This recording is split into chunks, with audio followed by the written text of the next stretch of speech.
Bom dia a todas as pessoas presentes nesse momento. Estamos na comunicação oral online, o grupo H, sala 1.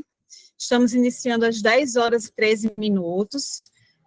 Cada apresentador, apresentadora, tem a possibilidade de utilizar o tempo de 10 minutos. Então, para a conta desse tempo, a organização do evento pediu que fossem feitos vídeos, então serão exibidos, boa parte em vídeos, e uma última apresentação que será feita de maneira síncrona, tá? Nessa roda de conversa online.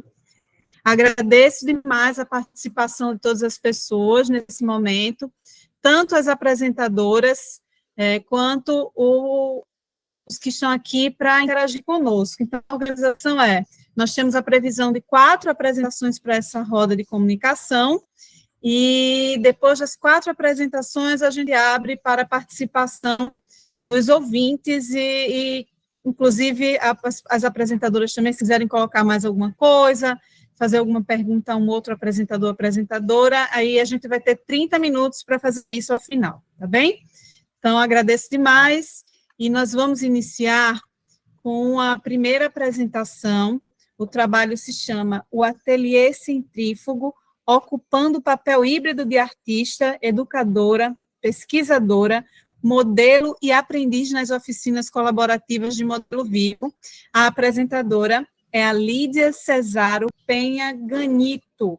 Eu espero ter dito o nome certinho. Com você, Lídia, boa sorte. Olá, muito obrigada. Eu vou passar o vídeo aqui, vocês me avisam se vocês estão escutando direito.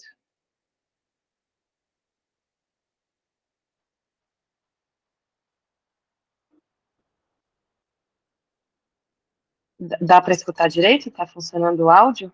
Não, está sem áudio. Para mim não tem som. Isso. Como que então faz? Eu achei que eu sabia fazer, então. Aqui no Meet, você precisa transmitir para uma aba do Chrome. Então, você precisa estar com um vídeo em algum drive, em algum lugar da internet. Ser no Chrome, tá. E abrir pelo Chrome. E aí você compartilha Perfeito. Então, estou fazendo isso. Você compartilha uma guia do Chrome. Tá, perfeito. Muito obrigada. Eu achei que pelo meu computador daria certo. Mas espera aí que eu já tenho aqui. Vamos ver se agora dá certo. E hoje eu vou falar sobre o meu artigo. Agora vocês escutam? Chegou. Perfeito. Então, obrigada pela ajuda tecnológica. Eu vou dar play, então, no vídeo. Olá, boa tarde. Meu nome é Lídia Ganito e hoje eu vou falar sobre o meu artigo O Ateliê Centrífugo, ocupando o papel híbrido de artista, educadora, pesquisadora, modelo e aprendiz nas oficinas colaborativas de modelo vivo, que é derivado da minha dissertação de mestrado defendida no Instituto de Artes da Unesp. Me interessa o estudo da prática de modelo vivo porque o desenho da figura humana ocupa ainda na contemporaneidade um lugar importante nos contextos de ensino, aprendizagem e prática de artes. Porém, esses espaços, eles parecem meio que curiosamente parados no tempo, né? Ignorando as mudanças epistêmicas na compreensão do corpo e dos sujeitos que vem acontecendo nessas últimas reflexões teóricas. O ateliê de modelo vivo, ele ainda se baseia no ideal clássico do Nu, que busca o belo a partir do ensino de táticas matemáticas de deformação de um corpo para sua adequação a um modelo pré-estabelecido, né? E esse modelo se refere sempre a um corpo branco, jovem, atlético e europeu. A prática educacional em um ateliê tradicional de modelo vivo, ela se relaciona com as representações de mundo hegemônicas, reproduzindo, portanto, diversas violências epistemológicas. E aí eu apresento, então, a prática colaborativa de modelo vivo como uma alternativa ao ateliê tradicional. Nós partimos de premissas ideológicas radicalmente diferentes, né? Procurando, portanto, construir um lugar de contra-ataque a essa instituição. Eu acho que a primeira distinção importante é que entre as práticas, né, é que na oficina colaborativa de modelo vivo, o desenho ele não é um fim em si. O desenho ele é uma ferramenta que, aliada ao exercício performático e ao exercício do olhar, possibilita o questionamento desses modelos canônicos de representação. E aí acontece, então, uma troca de paradigma, né? Porque ao invés de expor corpus-paisagem para treinar artistas ali baseado na ideia do gênio a reproduzir uma forma ideal do nu, nós criamos um espaço híbrido onde podemos explorar as possibilidades do corpo despido para além dos estereótipos canônicos, né? Procurando construir um novo corpo sem roupa, um corpo ativo, que é o corpo artista. E uma das estratégias que a gente usa, né, na construção desse corpo artista é que nós, propositoras, também nos dispomos a ocupar as situações de desenho e pose, desfazendo uma falsa oposição aí entre ensino e aprendizado de arte. A gente faz isso em consonância com a proposição de Bell Hooks, quando ela fala que nas minhas aulas eu não quero que os alunos corram nenhum risco que eu mesma não vou correr. Então, na nossa prática, a gente elimina essas relações hierárquicas do ateliê tradicional de modelo vivo para ocupar, ao mesmo tempo, os lugares de educadoras, artistas, aprendizes e modelos. Na lógica dicotômica do ateliê tradicional, esses papéis eles são definidos a partir da oposição entre si, mas nas oficinas colaborativas a gente explora um processo contracanônico que permite a construção desse papel híbrido, né? Aproximando-se, então, da proposta ortográfica. Criando ali artistas que são artistas, pesquisadoras, educadoras e aprendizes. E quando a gente fala em artista na oficina colaborativa de modelo vivo, a gente está se referindo a dois lugares análogos que se relacionam de uma forma não hierárquica, que é artista modelo e artista desenhista. Isso porque no ateliê colaborativo a gente não compreende a criação como um ato solitário de quem desenha, mas sim como uma construção coletiva, onde a pessoa que ocupa o lugar de artista modelo propõe uma colaboração com a pessoa que está ocupando ali o lugar de artista desenhista. E aí, quando a gente inverte os papéis, se inverte também o sentido da colaboração. E aí não é mais possível identificar as fronteiras entre as duas faces da moeda. Também acho importante falar que quando eu penso no uso do termo teacher ali, né, na ortografia, eu recuso um pouco essa tradução literal para professora.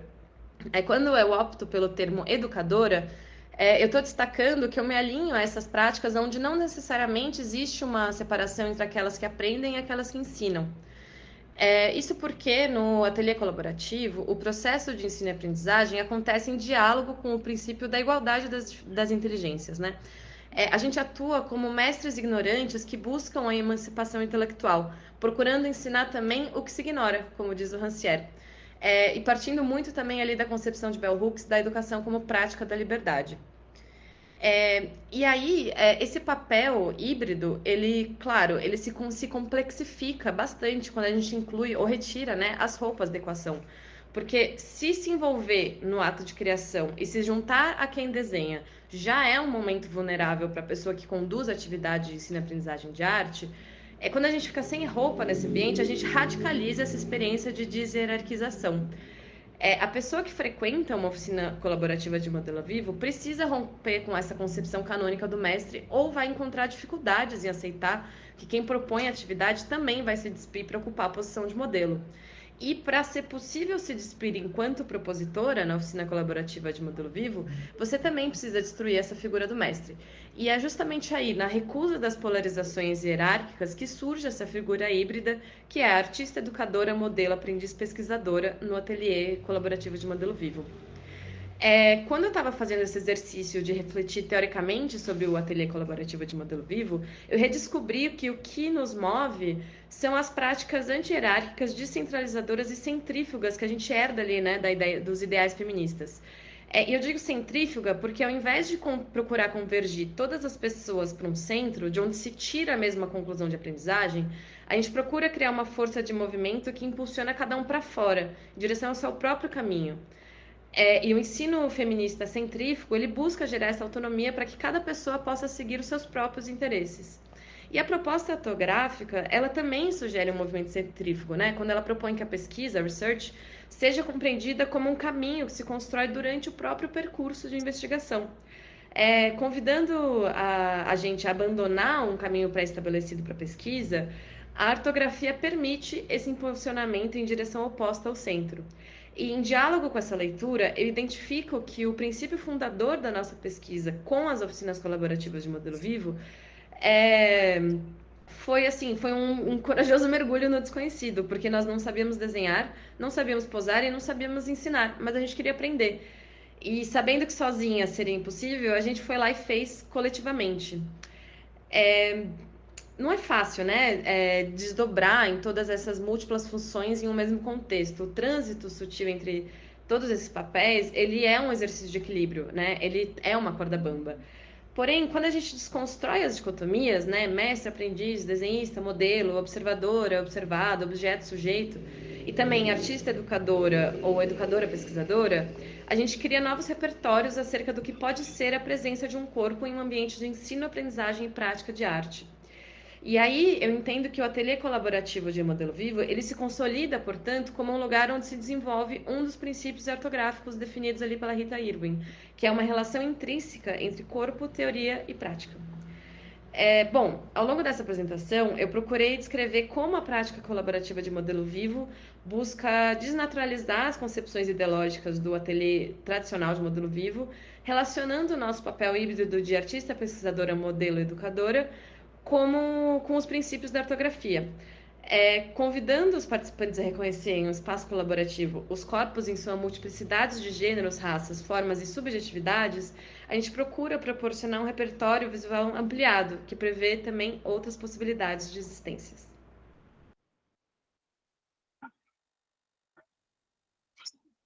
É isso, gente. Muito obrigada. Obrigada, Lídia. Maria José de Fátima levantou a mão. Você gostaria de dizer alguma coisa, Maria José? Não, foi sem querer, né? Imaginei, mas por via das dúvidas. Obrigada, Lídia, mais uma vez pela apresentação. E a gente vai seguir agora, né? Tem muitas, acho que as inquietações já começam, anotei aqui algumas coisas. E a gente vai para a segunda apresentação, que se trata do trabalho A Casa, uma poética do espaço e do imaginário, de Cristiane Souza Dias. Eu vou seguir a indicação da colega e vou abrir o Drive e ver se eu consigo fazer isso. Porque não terminou de baixar. Vamos ver se eu consigo. Tá aqui. Desde já, Cristiane, existe alguma possibilidade de você fazer a apresentação? Eu acho que vai dar certo. Mas se acontecer alguma coisa, Cristiane, é possível essa apresentação ser feita síncrona? Se você quiser esperar um pouquinho, eu vou preparar o vídeo aqui, e aí você pode passar a palavra ou a apresentação para... Eu vou tentar dar o play aqui e a gente vai seguindo. Se acontecer algum problema no caminho, aí tu me ajuda, tá bom, Cristiane? Tá bom. Obrigada, tá? Pela compreensão e apoio.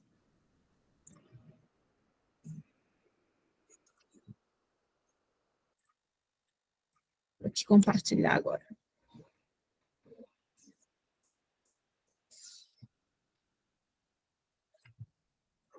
Só um segundo.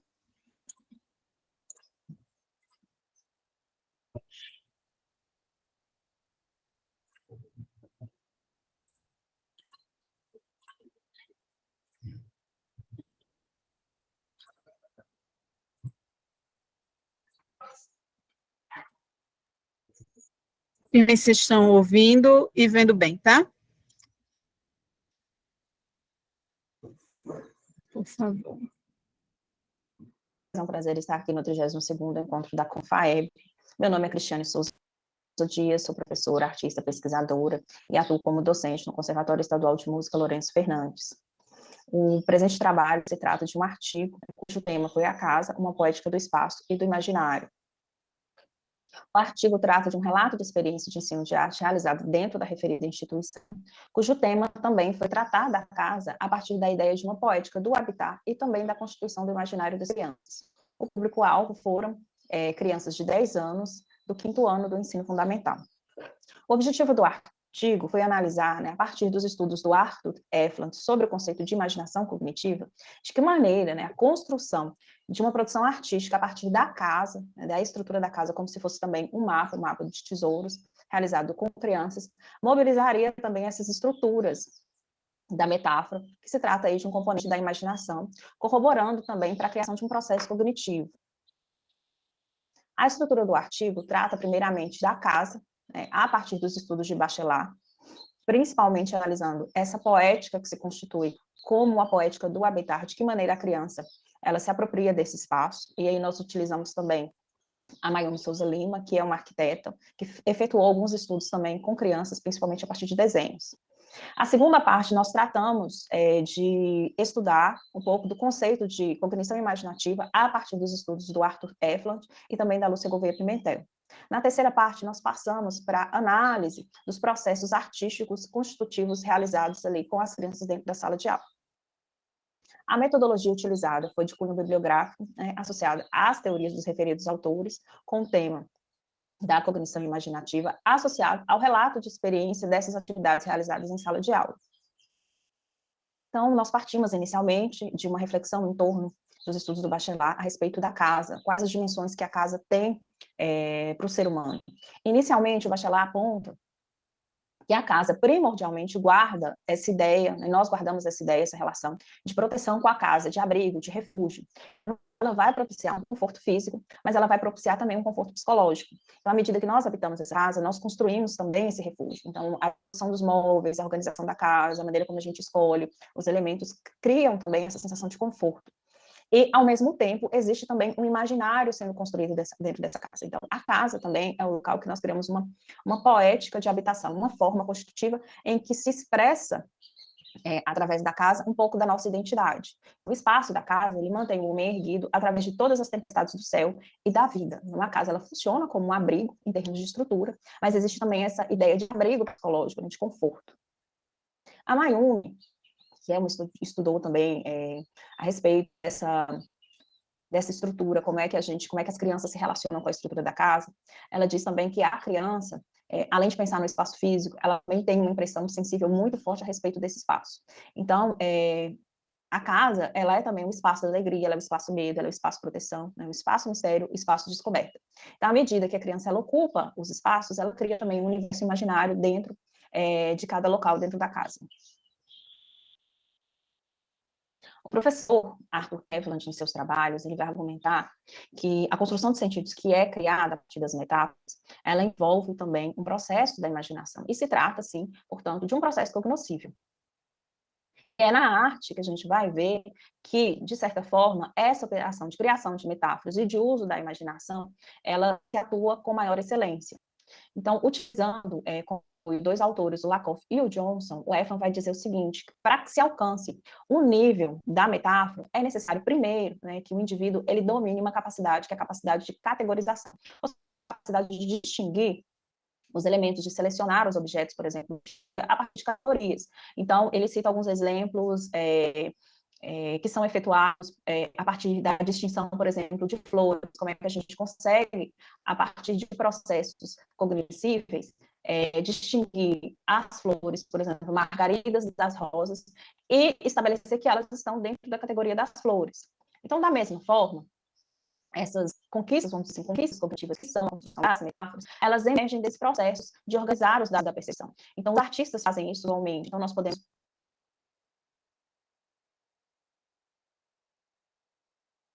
por exemplo, citar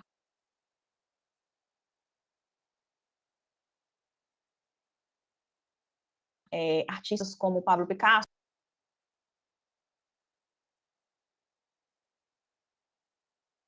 que utilizam azuis muito profundos para estabelecer um sentido, né, por exemplo, de melancolia ou de tristeza para algumas obras de arte. E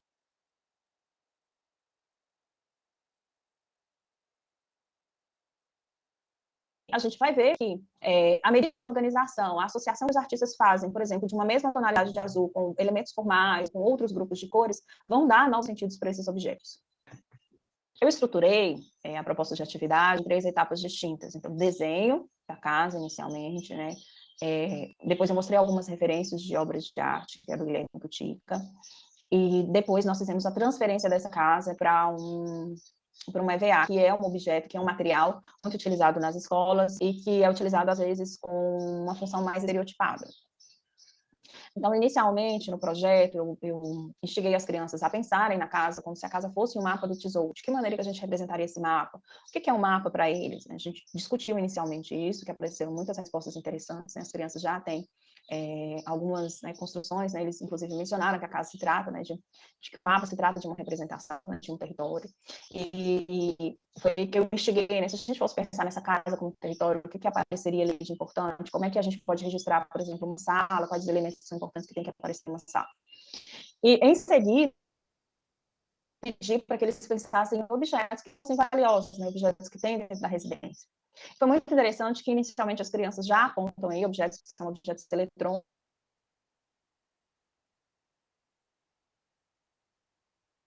por exemplo, a televisão, o computador, né, o videogame como um elemento muito valioso para eles. Mas eu tentei enxergar um pouco nessa questão da memória da família, quais são os elementos da residência que a família gosta de se reunir para se lembrar. E apareceram respostas interessantes, por exemplo, que o avô tem um berrante, né, que utiliza na família, está guardado lá já por muito tempo, tem um ferro de passar, bem tio, que usa brasa, as crianças contaram um pouco dessa.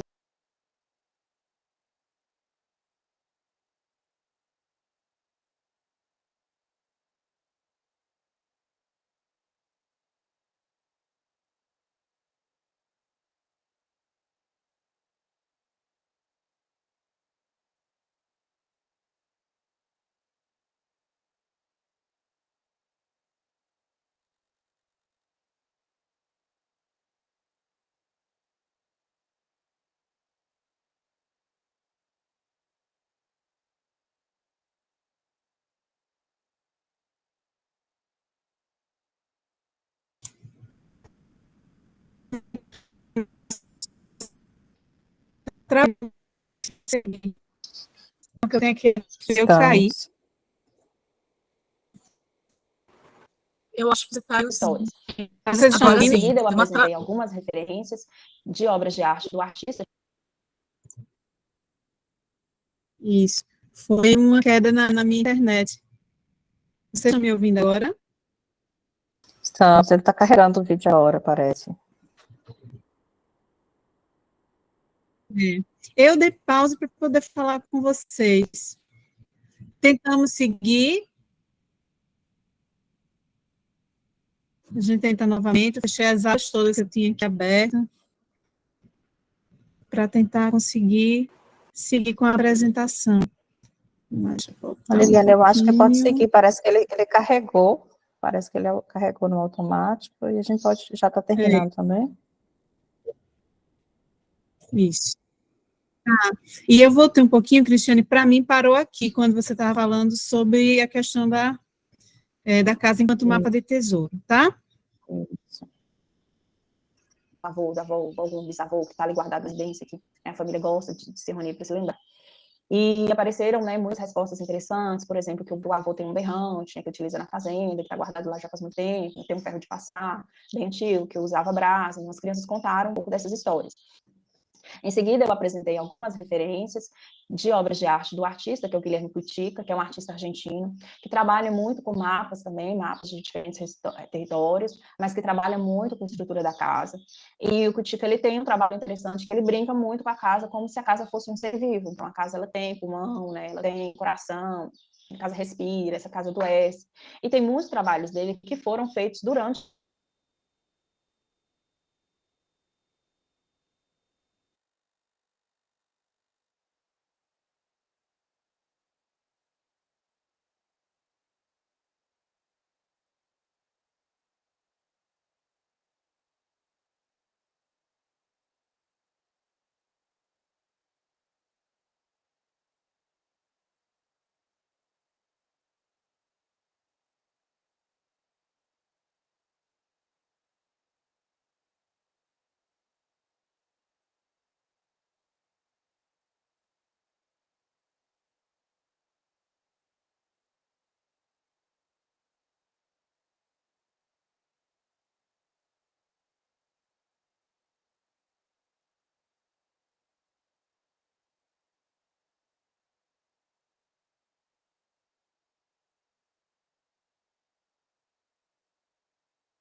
Eu não sei se a Liliane está com o mesmo problema do que a gente aqui em Ribeirão Preto, que está fazendo muito calor.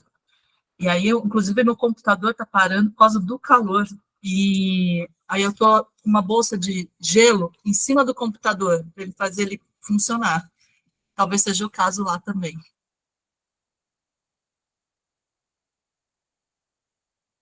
Acho que ela caiu, né? Parece que a internet falhou aí.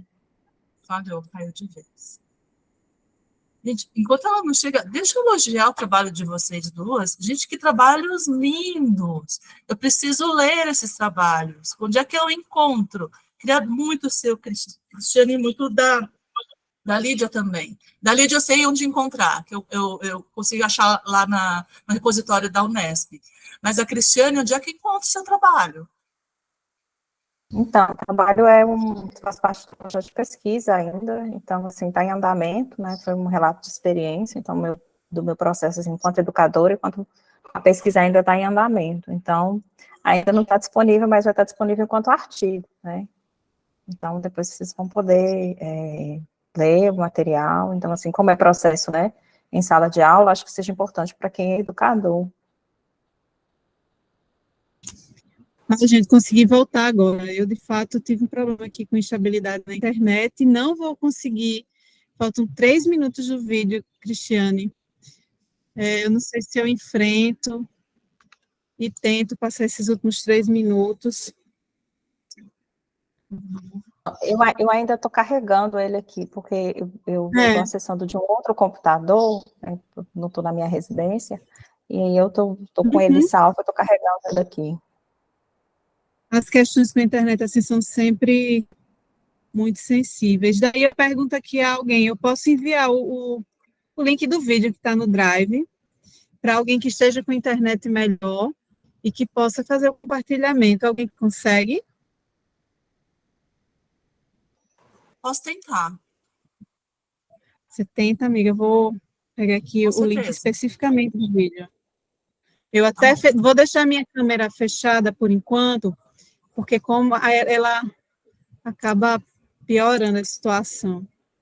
Nós somos o grupo H, sala 1, não é isso, gente? Isso mesmo.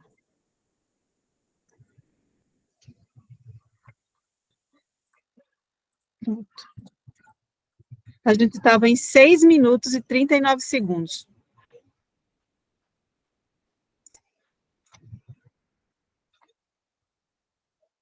Vê se você consegue acessar.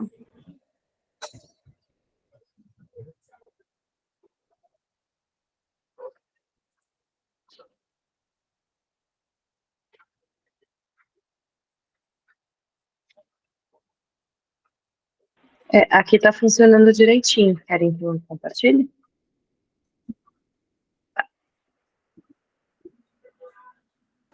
Ó, Lídia, eu vou deixar para você, então. Ah, tá bom. Funcionou direitinho quando eu tinha feito o meu antes? Funcionou, Tá, perfeitamente. então eu vou dar play. Você tinha falado 6 e tantinho, Muito eu vou pôr obrigada, do 6 gente. e 18, pode ser? Que aí retoma que estava travandinho. Perfeito. Se reunir para se lembrar. E Tudo apareceram, né, certo. muitas respostas interessantes, por exemplo, que o avô tem um berrante, né, que utiliza na fazenda, que está guardado lá já faz muito tempo, né, tem um ferro de passar, bem antigo, que usava brasa. As crianças contaram um pouco dessas histórias. Em seguida, eu apresentei algumas referências de obras de arte do artista, que é o Guilherme Cuitica, que é um artista argentino, que trabalha muito com mapas também, mapas de diferentes territórios, mas que trabalha muito com a estrutura da casa. E o Cuitica, ele tem um trabalho interessante, que ele brinca muito com a casa, como se a casa fosse um ser vivo. Então, a casa, ela tem pulmão, né? Ela tem coração, a casa respira, essa casa adoece. E tem muitos trabalhos dele que foram feitos durante a pandemia. Então, tem uma relação também, né, desse dentro, de fora, da vontade de ter uma relação com a paisagem, né, da casa também às vezes aparecer muito sombria. Então, discuti alguns dos trabalhos com as crianças, né, a gente falou um pouquinho, né, com relação também da casa, né, como é que a casa foi utilizada durante a pandemia. E a ideia foi que eles, né, desenhassem essa casa, a casa deles, pensando um pouquinho, né, com relação a essa referência do Guilherme, né, como é que seria essa casa para eles? Se a casa do Guilherme, ela tinha casa, coração, né, de que forma que seria a casa deles? Se a casa tivesse uma identidade para eles, que identidade seria essa? Como é que eles pensariam em traduzir o significado dessa casa, né, com desenho, né? Então, o Guilherme utilizou várias estratégias. Que estratégias eles poderiam utilizar? Então, a gente já fez a transferência dessa casa para um outro material, que foi o EVA, e a partir disso, foi feito essas interferências já dentro dessa planta da casa. Então, nesse trabalho, a gente tem aí o resultado, né, da produção de uma das alunas, que é a casa nordestina. Então, ela representa os cactos, ela utiliza cores mais quentes também para representar esse cômodo, esse é o quarto dela. Ali no cantinho tem o berrante do avô também, que ela fez questão de registrar dentro da planta dessa casa. E a casa, né, ela é nomeada como nordestina, porque ela diz que essa casa onde ela vive atualmente é uma casa muito quente, né, não tem muita ventilação, então ela sempre acha que a casa, né, está sendo representada aí com muitas cores quentes. Então ela que deu esse nome, né, chamou a casa de casa nordestina. E tem aqui também a Casa Galáxia, né, que é de uma outra aluna, e a gente percebe, né, essa capacidade, esse uso desse recurso que a criança faz, né, que já é uma habilidade aí, que se a gente for analisar a partir dos estudos do Eflant, de utilizar categorias diferentes, né? Então ela se apropria de uma categoria que é do universo científico, então são os planetas, o Sol, para traduzir, não vamos dizer traduzir, mas para expressar um sentido que a casa tem para ela. Então essa casa é como se fosse uma casa dos sonhos, né? Que ela pode viajar, que ela pode imaginar diferentes cosmos. Então, nesse caso, a gente pode pensar, né, que a arte é educacionalmente importante, pois equipa o indivíduo com as mais relevantes ferramentas para desenhar o seu mundo. Então, a criança, ela constrói um sentido a partir também desse processo de construção artística. Então, à medida que a gente viu que a criança ela foi desenhando a sua casa, que ela foi utilizando elementos que são de diferentes áreas para dizer um pouco do seu sentimento, da sua experiência com a casa, a gente percebe que ela utiliza sua capacidade cognoscível, a sua imaginação para articular diferentes sentidos. Então, a construção artística de cada casa revelou um processo cognitivo em que a imaginação, por meio de tais metáforas, combinou âmbitos diferentes, conhecimentos sociais, culturais, imagéticos e artísticos aprendidos pelas crianças. Agradeço a participação no 32º encontro da Confaeb. É um prazer estar aqui e é uma oportunidade muito grande para nós, educadores, estar participando de um evento, né, de tamanha magnitude. Obrigada.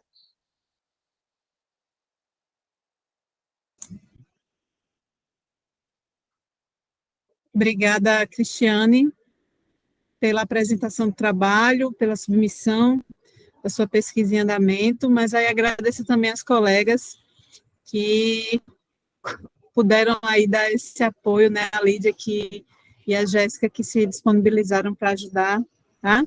E parabéns pelo desenvolvimento da pesquisa. Vamos agora para a próxima apresentação. Eu preciso chamar a apresentação, que seria às 10h30, inicialmente, que já se passaram 40, já são 10h46, então são 16 minutos. Eu gostaria de saber se Thaís Yasmine está presente para fazer o seu compartilhamento. Deixa eu só uma olhadinha aqui no chat, como eu vou... aqui não está.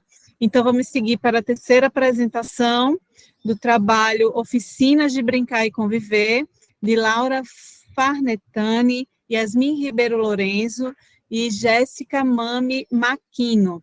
E a apresentadora, Jéssica Maquino. Podem ficar à vontade, vocês têm 10 minutos. Após a exposição desse trabalho, a gente vai ter um tempinho para discutir um pouco sobre o que compartilhamos nessa roda de conversa. Boa sorte na apresentação. Obrigada, Liliane. Queria saber se chegou a apresentação para vocês. Sim, para mim, na exibição Sim. perfeita.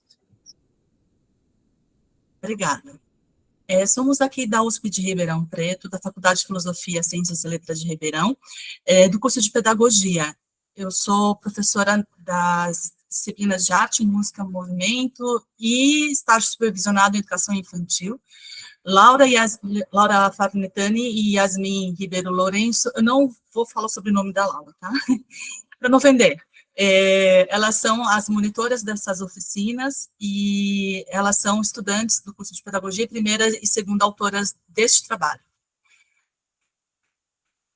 Bom, a gente começa pela importância da vivência lúdica dentro das atividades educativas, e a gente acredita que conforme a gente brinca, a gente vai trabalhando com cultura, porque as brincadeiras, elas são microchips de cultura, elas são concentrados de cultura, e de informações sociais também.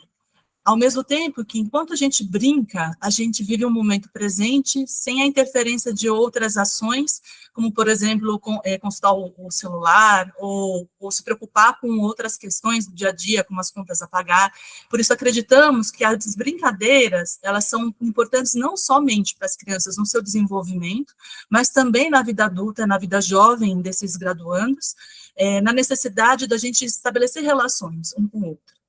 Então, esse projeto, ele nasce em 2019, para cumprir e para poder abraçar essas questões, essas preocupações.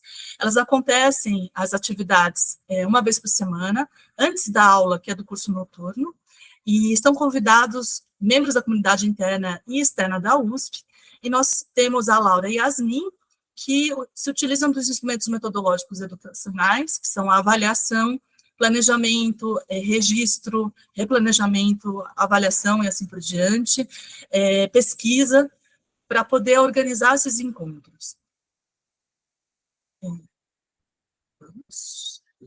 Tá. Opa, e foi demais. Não sei voltar aqui. Bom, aí, nosso repertório nos últimos anos, a gente focou nas brincadeiras africanas, nas brincadeiras com barbante e com bola, brincadeiras com movimento, brincadeiras de improvisação, nas adivinhas e nas oficinas de confecção, especialmente com pompom, do qual a gente vai falar um pouquinho mais à frente, e as das bonecas da Bayomi, da Valdilena Martins. Aqui a gente tem algumas fotos de algum desses encontros, essas fotos são um pouco mais antigas, né? E aqui as mais recentes, com as bonecas da Bayomi.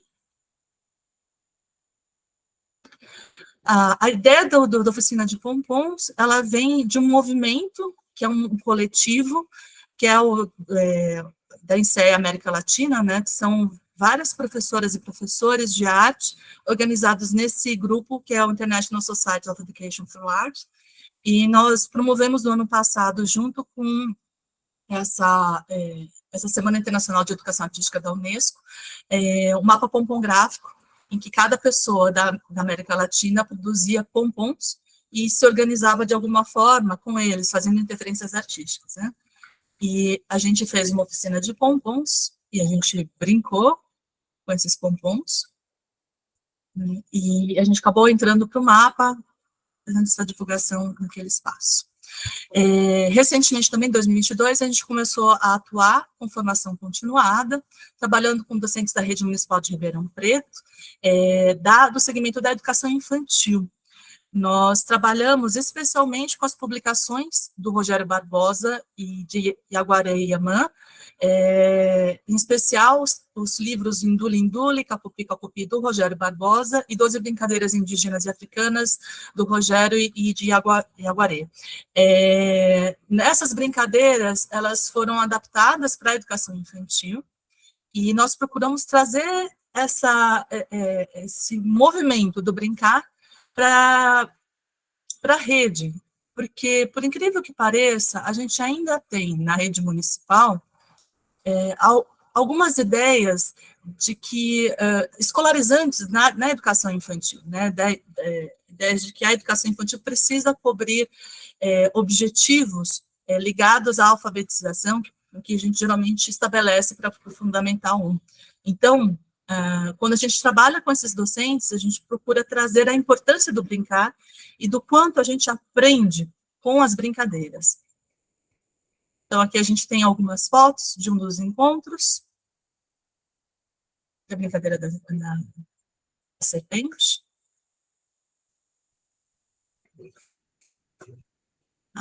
E o nosso cuidado com o registro e difusão. Quem faz esse trabalho de registro e difusão são a Laura e a Yasmin.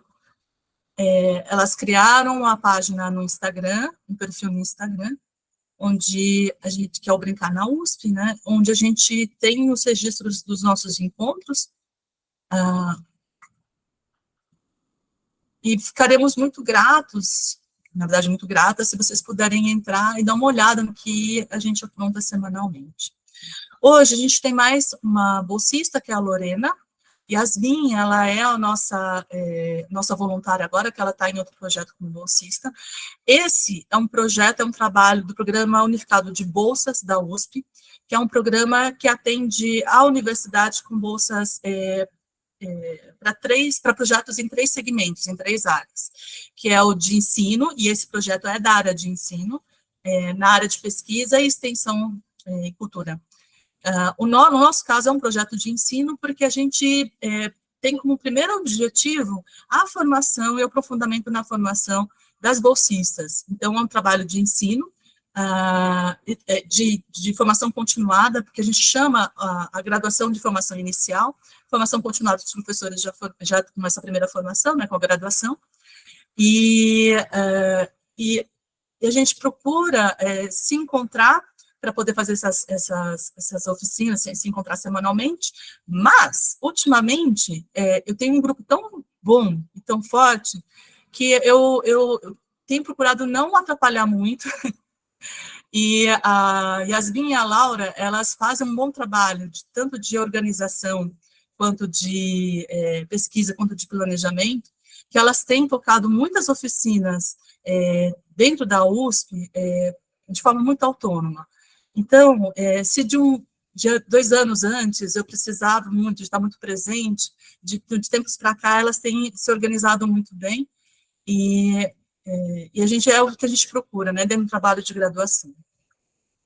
E fica um convite, vem brincar com a gente. Então, quando vocês estiverem aqui para o Ribeirão Preto, venham brincar com a gente aqui na USP. Muito obrigada pelo espaço. Termino aqui minha apresentação. Perfeito, parabéns pela apresentação, né, deu conta do tempo, não excederam o tempo, tinha até acho que 1 minutinho a mais, mas foi ótimo, a gente vai ter mais tempo agora para conversar um pouco, e o combinado é que a gente fica aqui até por volta das 11h25, 11h30, pensando aí 30 minutos de conversa agora, tá bom? E eu acho que é um tempo bom aí para a gente dar conta também, né, da nossa necessidade de almoçar daqui a pouco. Eu gostaria de, inicialmente, além de agradecer às apresentadoras, pesquisadoras, só comentar que, curiosamente, eu estive em 2 comunicações orais, onde apenas pesquisadoras apresentaram seu trabalho, e isso é bem gratificante ver aí as mulheres produzindo, como sempre, né, como sempre estivemos produzindo. Eu gostaria de, ainda, perguntar se o trabalho, se a pessoa, né, do 4º trabalho, que é a Thaís Yasmine Feitosa, se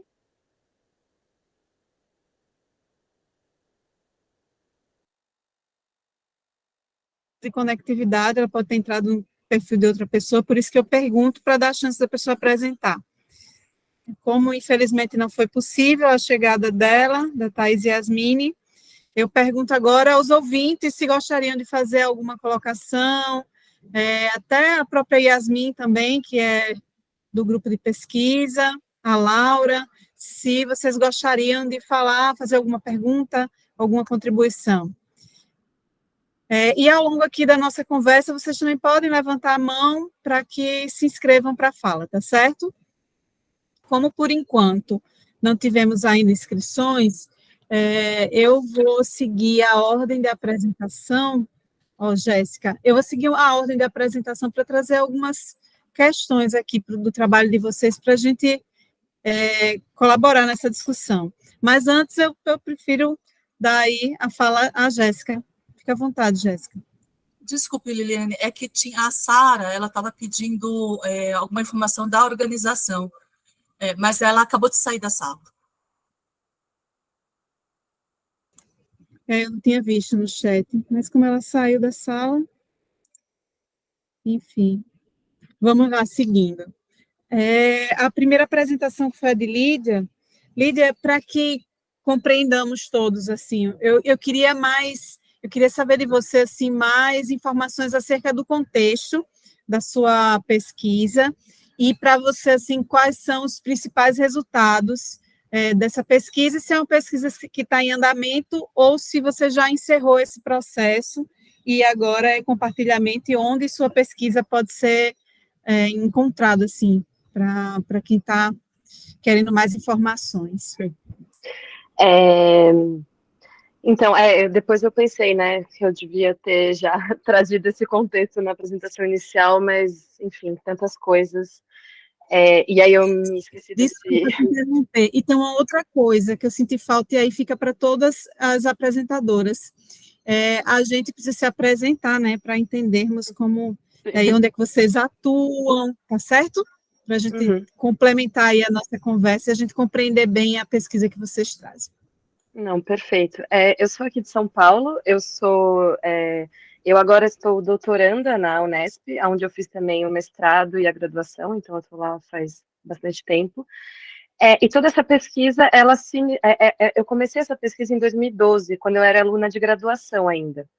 Então, eu estava no segundo ano da graduação, e aí eu comecei a fazer umas experimentações ali, tentando entender, assim, eu tinha essas motivações, né, eu tinha interesse no artigo completo eu até conto um pouco desse processo, mas eu tinha interesse em tentar entender essa problemática aí do desenho de observação em relação com o corpo, etc. Então, eu comecei dentro do Instituto de Artes da Unesp a fazer essas oficinas abertas, tanto para os alunos da graduação quanto para a comunidade em geral. Então, tinha, assim, no começo eram pessoas ali de graduação, depois começaram a vir muitas pessoas que estavam fazendo cursinho preparatório para entrar na graduação em artes. Depois de bastante tempo na Unesp, eu fui para o CCSP, não sei se vocês conhecem, é um espaço aqui em São Paulo que tem uma tradição de modelo vivo de 10, 15 anos, e aí a gente assumiu essas oficinas de sexta-feira à tarde durante 2 anos, se eu não me engano, e aí o público ampliou muito. Aí o público era, assim, de 17 às 80. Eram oficinas com muitas pessoas, assim, a gente chegou a dar oficina para 60, 70 pessoas. Foi super interessante, assim, bem desafiador, inclusive, lidar com todas essas diferenças de repertório aí. Depois a gente encerrou esse período no CCSP, a gente ficou um tempo na Casa da Luz, que aí a gente voltou a ter esse recorte um pouco mais universitário e pré-universitário, né, pessoas que estavam tentando ali entrar. Com a pandemia, a gente deu uma segurada nas atividades, né, não consegui retomar muito, mas eu acho que uma coisa interessante a falar é que na Unesp, eu falo bastante de processos hierárquicos e descentralizados, né, e isso aconteceu, porque depois que eu me formei na graduação, que eu fui dar essas oficinas em outros lugares, outros grupos surgiram espontaneamente dentro da graduação, e agora já está na 3ª geração de coletivos de modelo vivo colaborativo lá no IA, que eu acho fantástico, assim, são pessoas que meio que escutavam, viam, estavam e foram se apropriando dessa metodologia e criando suas próprias. Então, agora tem um grupo lá que chama MOVE, que são pessoas ali do segundo ano também, se eu não me engano, que estão tocando, estão fazendo um projeto incrível, que não é meu, mas é derivado, né, assim, eu não tenho nada a ver com isso. E eu entrei no doutorado esse ano e estou com essa vontade de continuar aplicando essas oficinas enquanto metodologia para o meu doutorado, mas eu ainda não realizei. Então, acho que é mais ou menos esse o contexto. Obrigada, Lídia. Para a Cristiane, o que eu queria trazer, né, do compartilhamento dela, que eu entendi, Cristiane, que sua atuação é na educação básica, escola pública, não é isso? Então, primeiro eu queria entender também está relacionado ao contexto, e é relacionado especificamente à idade das crianças, qual a série delas, e como é esse contexto para que você consiga fazer essa experiência, ter essa experiência com as crianças, e quais foram os desafios, e também com relação aos resultados, né, da sua pesquisa.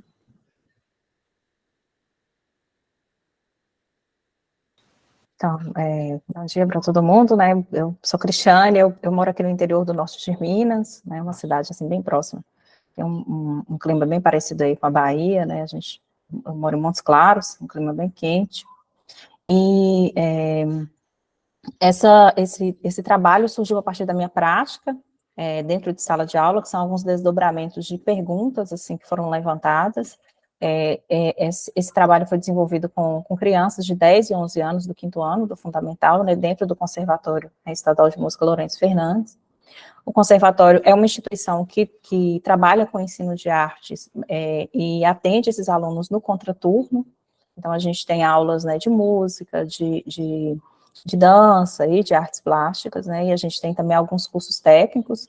Inclusive, eu trabalho num desses cursos técnicos, né, que é o curso de design de interiores, o que acaba repercutindo também na minha prática, né, enquanto educadora.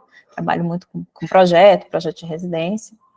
E, como eu disse, surgiu assim, a partir de um problema, né, eu estava trabalhando com um mapa da cidade, que era, assim, envolvido com um trabalho de identidade, e num determinado momento eu pedi para que elas se localizassem dentro desse mapa, e surgiram algumas questões. Então, primeiro que as crianças, assim, elas tinham uma dificuldade de identificar, né, os locais que elas moravam, né, e assim, elas tinham, de certa forma, alguns preconceitos com relação a casas em determinados locais. E eu tive a pretensão de trabalhar com a casa para a gente entender como é que as crianças, elas entendem esse espaço, né, e elas falarem também desse espaço, com os colegas, para demonstrarem, né, como é que é essa localização. E eu trabalhei primeiro pensando, né, nesse questionamento ligado às ideias do Bachelard, que ele, né, diz que a casa, assim, além de ser esse espaço que é um espaço de abrigo, né, que a gente utiliza como refúgio, ele é um espaço também que a gente cria, de certa forma, uma ludicidade, é um espaço que a gente utiliza como um sonho. E eu pensei assim, bom, seria possível também pensar que a criança tem esse espaço dentro da casa, como é que ela ocupa esse espaço? Inicialmente, quando eu fiz essas plantas, a gente trabalhou muito com as plantas, né, que é a ideia do mapa, casa como uma planta, eu pedi para elas localizarem os espaços que elas assim, mais se identificavam dentro das casas, e assim, era muito quarto, né, a criança cria um espaço próprio ali dentro do quarto, coloca os brinquedos, coloca os jogos, e assim, elas começaram a falar, né, desses brinquedos também, que eram, né, elas tinham amigos imaginários. Então, eu percebi que ali também era um espaço que a criança utilizava para ela sonhar, né, para ela ter uma projeção. Bom, a partir disso, eu também tentei pensar, assim, nas memórias, né, nas memórias que são guardadas dentro dessa casa, com a família, né, o que tinha de repertório da família, e a gente falou um pouquinho a respeito disso, e eu trouxe uma obra de um artista, né, que foi do Guilherme Cutica, que é um artista argentino, ele trabalha com casa, e ele, de certa forma, ele transforma essa casa numa identidade, é como se a casa fosse um autorretrato, né, de que forma que ele interpretava essa casa. E as casas, ele desenha várias vezes a mesma planta, ela mudava também de acordo com o que ele estava vivendo, e assim, ele tem uma série, durante o período da pandemia, então discutir com as crianças, né, como é que foi ficar dentro dessas casas, né, durante a pandemia, né, e como é que era esse espaço da casa, se o espaço era pequeno, se eles se sentiam confortáveis, protegidos. E no desdobramento, né, quando a gente foi fazer essa prática com as crianças, que elas foram construir as casas, né, da maneira que elas interpretavam, então apareceu muito essa questão relacionada ao espaço físico, né, quando a criança fala bem assim, olha, o meu quarto é muito quente, às vezes é desconfortável, mas assim, eu ainda gosto de estar lá, queria que tivesse mais uma janela, então assim, ela já tem alguma sugestão também, ela já consegue projetar. E eu percebi que as crianças, né, esse processo imaginativo era um processo também que envolvia a cognição das crianças, então elas utilizaram um repertório que elas tinham de outros conteúdos, e associaram com aquilo que elas queriam transmitir de identidade da casa.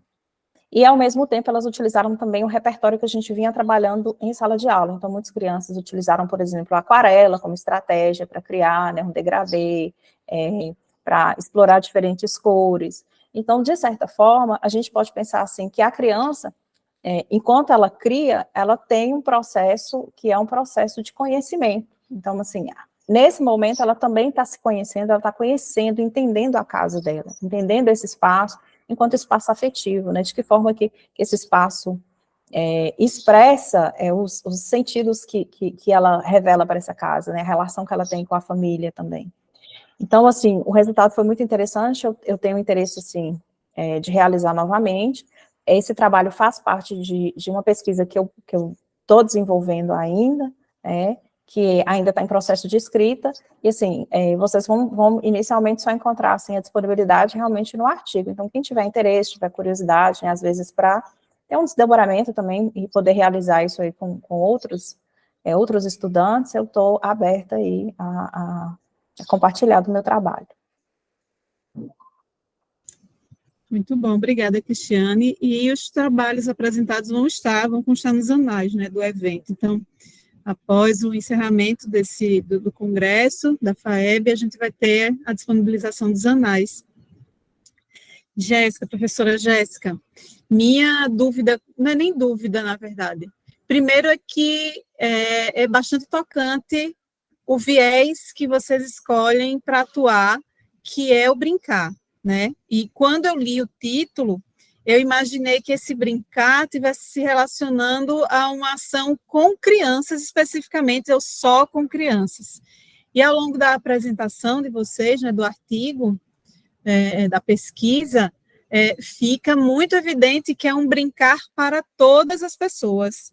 E isso é, assim, acessa um sensível que está muito adormecido em todas nós, né, nas pessoas todas, porque a gente ignora o brincar, no sentido de que a gente imagina que o brincar é apenas para a criança, e mesmo assim a gente ainda, enquanto adultos, de maneira geral, a gente inibe as crianças do processo de brincar, como se o brincar não fosse aprender, se o brincar não fosse viver, né? O brincar fosse algo completamente dispensável. E aí, nessa perspectiva, eu acabo também trazendo tanto a prática artística, a vivência da arte, o ensino da arte, seja na educação básica, espaços formais ou não formais, e que está muito próximo dessa marginalização, digamos assim. Então, a arte também passa por isso. A arte é para criança, né? É brincadeira, então está meio assim, existe um atravessamento entre esses dois pontos, né? De maneiras diferentes, em contextos e com perspectivas diferentes, mas existe esse atravessamento entre os dois. E aí eu pergunto a vocês, como é que foi essa recepção nos espaços? É uma experiência que já foi pré-pandemia, não foi isso? E ainda retornou no pós-pandemia, e ainda naquele período que não era pós-pandemia ainda, né? A gente estava em plena pandemia e retornando às atividades. Como é que foi essa recepção das pessoas, dos públicos de diferentes idades, de lugares e de contextos? Como é que vocês avaliam essa participação e qual foi o feedback, né, a resposta que as pessoas trouxeram para vocês? Eu vou começar, se Yasmin quiser depois, ou você quer começar, Yasmin? Tá, porque a Yasmin, ela chegou no meio da pandemia, não no projeto. E aí, quando a gente começou as atividades em 2019, não tinha nenhuma ação para reunir as pessoas, porque o curso de pedagogia é noturno, e o pessoal chega do trabalho, vai comer correndo e em seguida vai para a aula e não tem tempo, espaço de convivência, porque são oficinas de brincar e conviver. E a gente recebe pessoas de outros cursos também, então, a gente já recebeu gente da física médica, das ciências biológicas, da biblioteconomia, da química, professoras da rede municipal, e o que a gente menos tem são crianças, por causa do horário, né, das 6 horas da tarde. A gente teve acho que uma vez na pandemia uma criança apareceu, né, no meio de uma oficina, e antes da pandemia também, acho que 2 vezes a gente teve a filha de uma das participantes. E é sempre muito bem-vindo. A gente, às vezes, tem poucas pessoas, é um público varia de 2, e aí nos melhores dias a gente tinha 20 pessoas, mas a nossa média, enfim, tem sido por volta entre 2 e 10, assim, sabe? As pessoas não costumam, esse pós-pandemia mais ainda. Durante a pandemia a gente teve picos de 50 pessoas, sabe? Porque foi e também a gente teve vazios, que éramos às vezes só eu e as 2 bolsistas no meio da oficina. Porque foi um período muito difícil, e ter esse tempo de brincar e acolher dentro dessas janelinhas foi uma coisa singular, e a gente tentava adaptar as brincadeiras para cá. Então, como é que a gente fazia para se movimentar e para brincar, interagir com o outro, mesmo sem poder tocar? Então, a gente sempre tem um pessoal que vai voltando, vai revisitando, pessoas que se foram, não no sentido trágico, mas que se foram porque seguiram a vida e foram adiante, pessoas que foram e voltaram. Então, como são oficinas, a gente não tem uma linha, né, não tem uma linha progressiva. Então, e o nosso lema é venha brincar, sem estresse, sem pressão, sem cobranças, venha brincar, simplesmente pela brincadeira. Concordo muito com o que você fala, Liliane. O Johann Huizinga, ele fala das artes como formas lúdicas essenciais, né? Ele vai trazer, inclusive, na língua. Ele fala, por exemplo, que no inglês, quando você vai falar em brincar, o verbo brincar é to play. Para você encenar um espetáculo, é play também, to play também. Né? Você vai tocar uma música, to play. Né? O francês é a mesma coisa, o jouer. O jouer para tanto para brincar, quanto para fazer música, quanto para você, né, você se manifestar de forma artística. Então, o brincar, ele está lá junto com a manifestação artística, né? E muito do brincar, no nosso começo, foram brincadeiras de mãos, brincadeiras musicais, e a gente foi ampliando essas diferentes formas de brincar, né? E sentindo essa necessidade de conexão. Yasmin, se você quiser falar um pouco, porque a Yasmin, ela chegou, no primeiro ano dela, ela estava como voluntária, ela, assim, sabe, ela chegou e falou assim, não, eu quero agregar, mesmo sem bolsa. E aí, depois ela virou bolsista, aí depois falou assim, não, chegou a minha vez de passar a bola, passar a bolsa para outra pessoa, quero ser voluntária. E ela muito presente, muito atuante. Yasmin e Laura são o coração desse projeto. Lorena agora entrando para o Uniforças. Yasmin, passa a palavra. Isso mesmo, tudo que a Jéssica falou. E também em relação ao feedback, a gente vê os alunos da graduação, eles falam muito sobre a importância que é esse repertório que a gente acaba tendo, porque nos estágios que a gente tem na faculdade, a gente tem que fazer brincadeiras com os estudantes no momento do intervalo. E aí todas essas brincadeiras eles acabam usando, então eles sempre comentam com a gente. E também as professoras, nas formações que a gente dá, elas também comentam dessa importância. Muitas vezes elas comentam algumas outras formas que elas já usavam essas brincadeiras, mas aí a gente traz esses outros modelos, porque com a brincadeira dá para variar bastante, então isso é muito importante, a gente vê isso na oficina, e é bem legal. Muito obrigada. A gente ainda teria mais um tempo, então, para encerrar essa nossa roda de conversa, essa comunicação oral, eu queria dar espaço para que cada um de vocês pudesse se despedir, falar algo que não tenha sido mencionado ainda, ou mesmo reiterar alguma coisa. Então, cada uma de vocês vai ter uma fala final, e aí vocês ficam à vontade para falar na sequência que acharem melhor. Tá bem? Jéssica quer começar, que tinha levantado a mão? Eu peço desculpas, que eu queria fazer uma pergunta para a Lídia. Pode, sim. Que na tua fala, você falou de trocar o professor pelo educador, a ideia, né, do professor pelo educador, pensando no Rancière. E aí eu fico muito temerosa, e eu vou explicar o porquê. eu tenho grupos de pesquisa e de estudos e a gente procura ter uma relação horizontal. E é uma procura de fato, porque na prática, sempre a gente precisa, e eu sinto isso, sabe,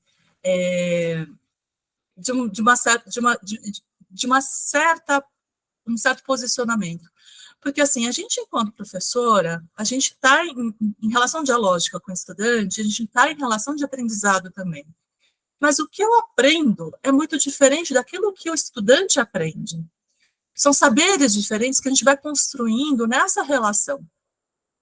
E o meu lugar de professora não me tira isso, sabe? Não me tira esse aprendizado. Ao mesmo tempo que não tira esse aprendizado do estudante, já que os saberes aprendidos são diferentes. E aí, quando eu falo da dificuldade da horizontalidade, é que, por exemplo, quando eu falo assim, Yasmin e Laura conduzem os encontros, mas tem algumas decisões que elas precisam de mim para serem tomadas, sabe? Eu, como uma pessoa que idealizou o projeto, que coordena o projeto, e eu tenho essa função. Lídia, quando você estava organizando os seus encontros, você tinha que reservar espaço, você tinha que organizar, e se você não tivesse lá, não aconteceria. Então, nesse sentido, eu vejo a horizontalidade como um horizonte, um lugar que a gente tem que estar sempre apontado e sempre caminhando. Mas eu não vejo como uma realidade isso em vários grupos. Eu estou num grupo bem grande de pesquisa, que a gente tem como coordenação a Miriam Celeste Martins. E aí, eu estou no grupo gestor desse grupo, e a gente não consegue essa horizontalidade, porque se a gente não se coloca, o grupo se desfaz, sabe? E, então, eu acho que o educador e o professor não são sinônimos, e também não são antagônicos, né? Tanto que a gente tem as licenciaturas. Nas licenciaturas, se constrói um conhecimento específico, que é o conhecimento específico para estar nessa relação de professora e estudante, né, de professor e educando. Enfim, essas são, na verdade, eu não quero, de forma alguma, contestar o que você trouxe da tua construção de conhecimento, mas foi uma coisa que me moveu. Peço desculpas, eu não sei se eu... Não, imagina, eu acho que essa é uma conversa super interessante, porque, inclusive, quando eu estava preparando essa apresentação, porque essa apresentação, esse artigo é derivado de uma parte da minha pesquisa de mestrado, né, que já fazem uns quase 2 anos. E agora, quando eu fui retomar, eu mesma questionei, nossa, será que educadora é mesmo aqui essa palavra que eu queria ou não? E aí eu me recordei, até ouvindo você falando, que durante muitos anos eu usava a palavra mediadora, na verdade. Eu não usava nem professora nem educadora, eu usava mediadora. E em algum momento, durante o mestrado, eu comecei a usar educadora. E aí, essa dúvida, né, não é nem um questionamento, é uma investigação aí sobre a questão da horizontalidade, ela é realmente um desafio. E aí, eu acho que, assim, o contexto, quando eu comecei essa prática, ele ajudava. Por quê? Porque eu era uma estudante de licenciatura, quando eu comecei a fazer. Eu estava realmente ali naquele momento de construção enquanto pessoa que está tentando entender o que é um ambiente de prática e educação. Então, naquele momento, não tinha uma divisão hierárquica, porque não tinha mesmo, porque era eu com os meus colegas, né? Assim, realmente, quando a coisa foi andando, né? Então, quando eu fiz o TCC, quando eu fiz o mestrado, quando agora eu comecei a estudar historicamente no doutorado, realmente começa a ter uma dificuldade maior de mim de entender isso. Tanto que eu acho interessante que a prática tenha continuado dos estudantes de graduação para eles mesmos, né? E assim, acho que foi um processo natural, entre aspas, no sentido que eu fui me afastando naturalmente desse processo para dar espaço para que outras pessoas pegassem. E isso eu acho que é uma potência desse projeto em específico, né? Que ele se autoalimenta.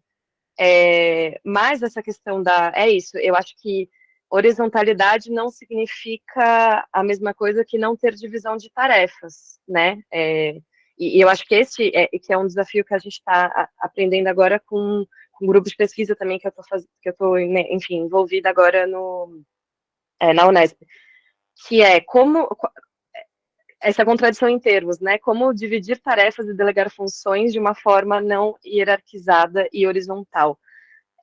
Que às vezes parece que uma coisa exclui a outra, e eu acho que não.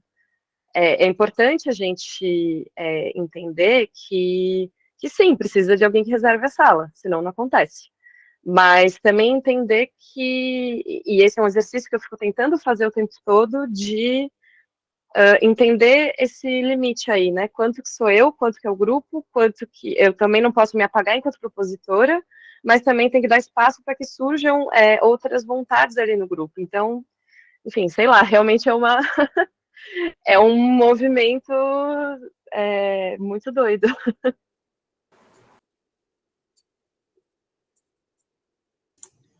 A horizontalidade nas relações, eu acho que tem que ser, sim, um horizonte em todos os lugares que a gente ocupa, né?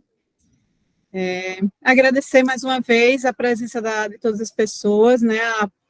A exposição das apresentadoras, e abrir um último espaço para caso queiram colaborar com mais alguma informação, esse momento para a nossa despedida. E aí, quem gostaria de falar? Das apresentadoras. Pode falar, Cristiane.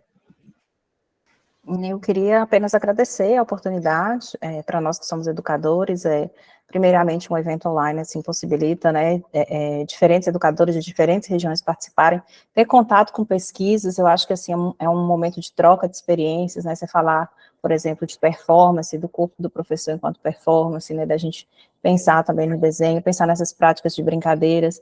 Então, tudo isso também agrega, né, para a gente que é educador, pensar, né, repensar as nossas práticas aqui, dentro de sala de aula. Eu agradeço muito.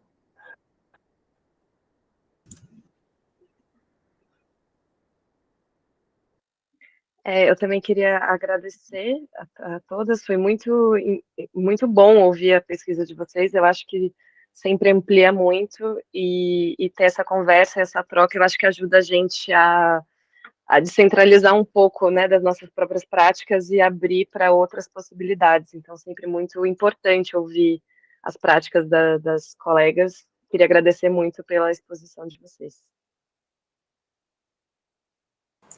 Quero agradecer muito a escuta de vocês e a mediação muito controlada, assim, da Liliane, sabe, pagando fogo e assim, plena.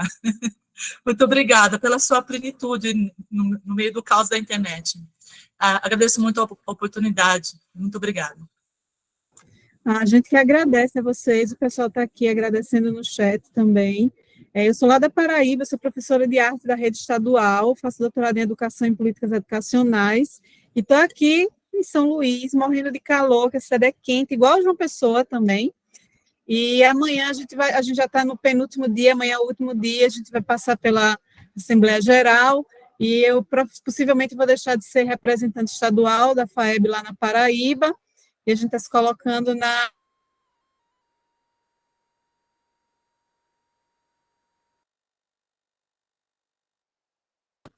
Eu agradeço a todas vocês, e é isso, vamos almoçar, que já está na hora, né?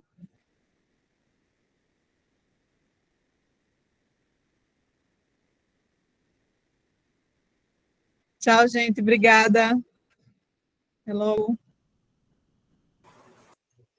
Muito obrigada, parabéns.